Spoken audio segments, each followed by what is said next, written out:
Hi guys, welcome to my YouTube channel. YouTube channel नोंथांमोनखौ गासिबो बरायनानै लाग्रोबाय आं दायो दखानाव थांनो ओंखारबाय नै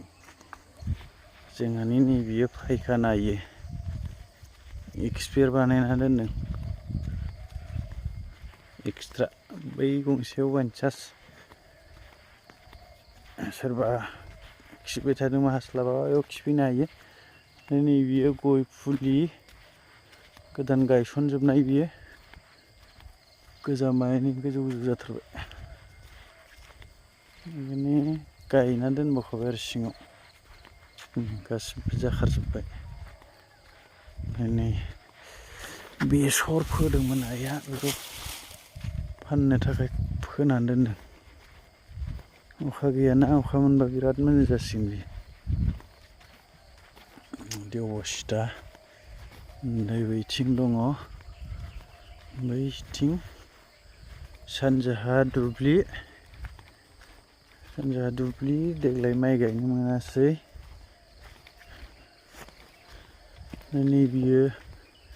तितासाप दंफां दं फांनै फांथामसो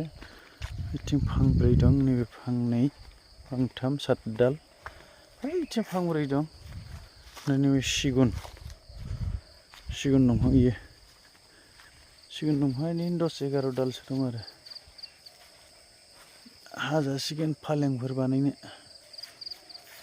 16 बोसोरसो जाबाय बियो 20-25 बोसोरसोबा मोजां जागोन आरो दाइरेक्ट सानजा साना ओंखारबोबाय ओमफ्राय बियो जोंहानि माइ फोथारमोन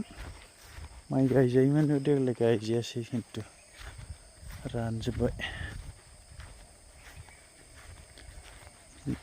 दै जायैखाय माइ गायनो मोनदिया अखा दैजोंसो गायो ओमफ्राय नैबेहाय बिगासे हालेवबाय दाख्लैबो बिगासेयाव मैथा गोजा मैथा बांगाल फाथो ओमफ्राय भिन्दि बेखौ फोगोन आरो मा आइ बुरि दङ बियो बिदिनो मावलाबायो माने मावनानै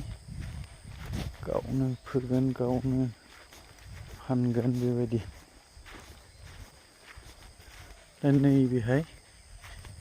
बिगानै दंबावोमोन गया बै खर'थिं बालाथार बेखायनो जाया दा नै ओरै बारस'बोबाय आरो फोथारजों बारस'बोबाय आं दा दखानाव थांगासिनो दङ नैबे लामानि खोलाहा लबार बागान दं नै लबार बागान बायदि अबस्था